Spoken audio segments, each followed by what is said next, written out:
Hey everybody, it's Alex from the Forever Classic Games podcast. I just wanted to pop in and drop this quick interview between Dan Adelman and Weston Tracy. We actually got to chat a little bit about an upcoming game that they're working on called Savior. This is a Prince of Persia kind of Metroidvania game. It's got a lot of really cool animations. I wanted to put up this interview first because their Kickstarter launched a few days back, and I really want people to kind of hear this conversation while that Kickstarter is going on. So do check it out. Just go to Kickstarter, look for Savior, and you can also find it by Googling Savior Game. That's how you can find the website and their various social media pages. So definitely give this game a look. I think it's got a lot of promise, and even though the game was not at the PAX West event, the developer was, and so I got to chat with him. I got to chat with Dan, who's done work on Axiom Verge and Mages of Mistrala and a couple other games that he's helped bring to retail, like Salt and Sanctuary. So yeah, enjoy this interview. There's a lot more interviews to come. I've still got about 20 that I'm working through in the backlog, and I hope you all enjoy our PAX West content, which should wrap up by the end of September. Until we chat again, stay cool. My name is Weston Tracy, and I am the project director for Savior. How did Savior kind of come about? What sort of things kind of inspired it? Well, playing Metroid,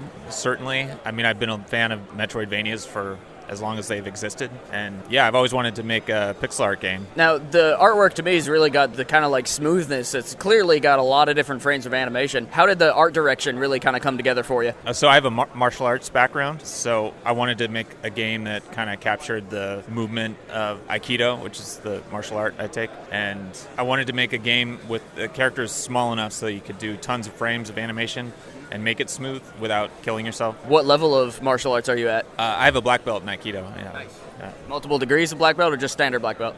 Just Shodan, the first degree. Yeah. Very cool. I have a lot of martial arts friends from college, so it's always interesting to me. What all consoles and stuff are you kind of looking at, and where can people kind of keep in touch with all the things you guys are doing? So we have a website, saviorgame.com, and we have a Facebook page. I always forget what the address is for that, but if you just search for Savior Game on Facebook, you'll find it.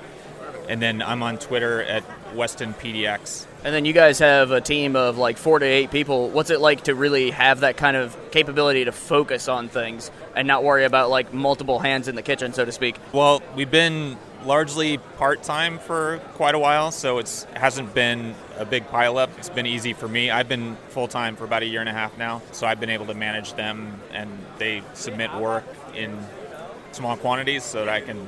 Chunks, yeah, smaller chunks, so it's been pretty easy. And then how long has Savior kind of been in development? So I think I started officially working on it 4 years ago, and then it's been sort of a part-time project for most of that time. So I think we put in about two and a half person years. What is your favorite piece of the game, whether it be like a particular character or a particular set of animations? What are the things that really makes your project stand out with the other Metroidvania in the genre?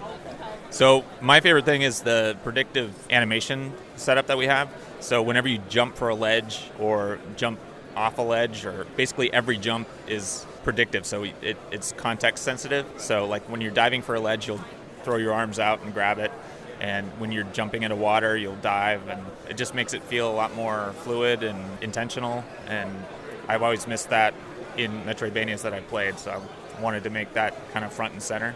We do the same thing with the combat, where you'll strike and then you'll return back in a smooth animation. And we have a ton of different animations for different height strikes and blocks and dodges and stuff. Have you had any sort of consideration into the speedrunning scene? Yeah, I mean, I've watched tons of games done quick, and I would love to make that something that was a good fit for the speedrunning community.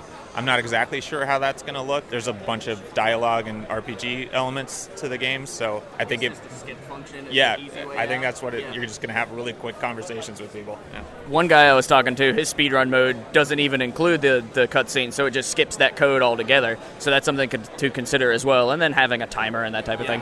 I'm not planning on having a lot of cutscenes, but the dialogue's like functional to the game progression, so kind of have to have those conversations, but you can have them quickly. Awesome. Yeah. And when can people expect to get their hands on Savior, whether even that's a demo or the full build? So we're about to do a Kickstarter, September 10th, I think. And depending on how that goes, we'll know what the schedule is a lot better. And a couple of the reward tiers are getting demos and early access to the game. So if you want the first access to the game, the Kickstarter is the way to go. Yeah.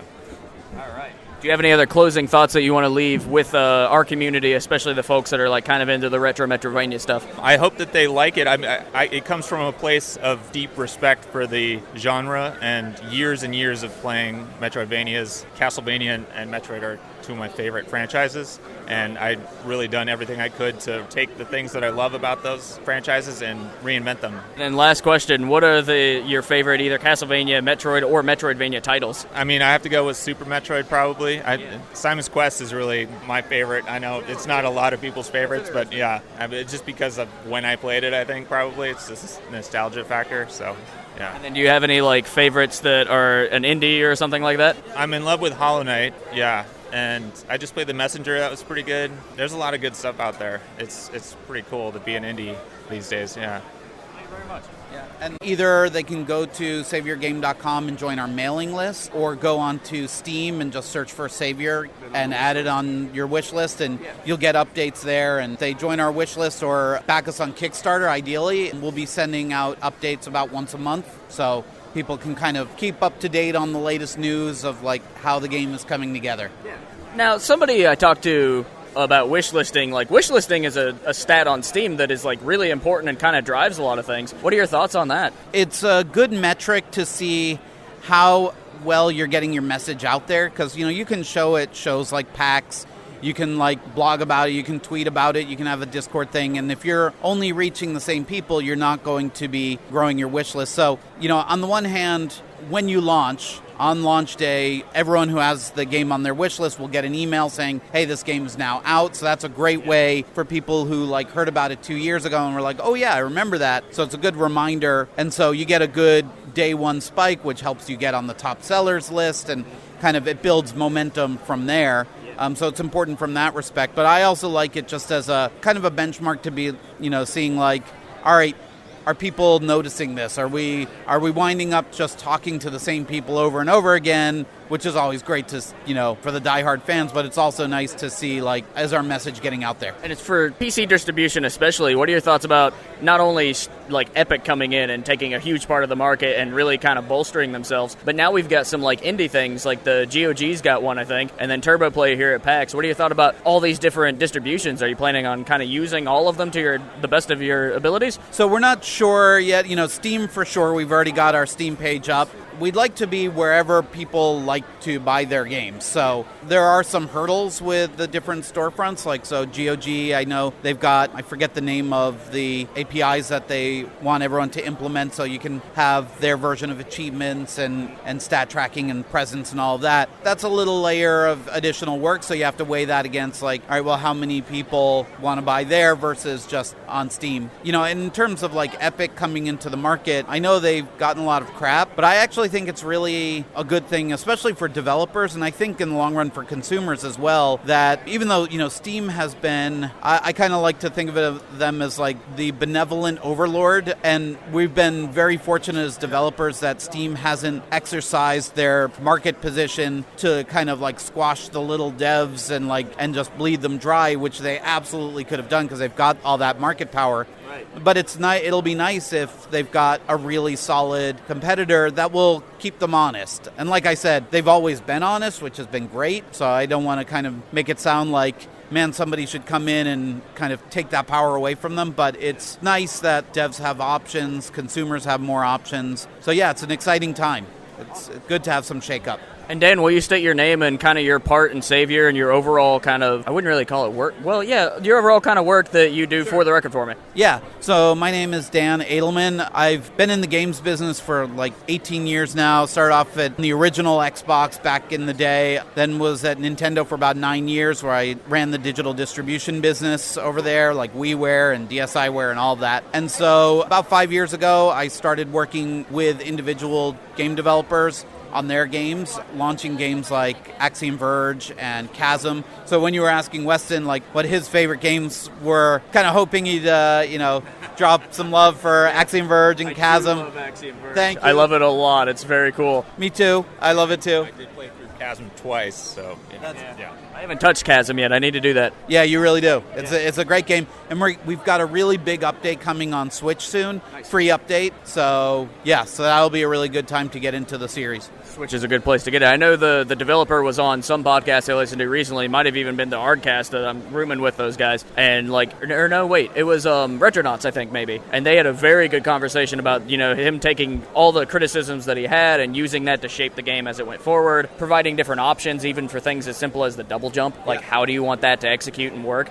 So it really, all the different options were kind of molded by the community. So it's always cool when developers are able to shift things based on the feedback that they're getting. Yeah, absolutely. And I know James Petruzzi, the director of Chasm, he's very active on our Discord channel, and so fans jump in there and they chat about what they're liking about the game, what they're frustrated by, and yeah, it's definitely a labor of love for James, and getting that feedback is super helpful, which is why, also for Savior, that's one of the key things that we're looking for, in addition to, of course, funding that Kickstarter brings and all of that, but just that diehard community of loyal fans who are going to, try the different demos over the years and give feedback, so we know that we're on the right path, because it's very easy, since we've been playing our own internal builds for a long time. Everything feels the way we think it should feel to us, but put it in a stranger's hand for the first time and they may not get it. So Or somebody that plays differently,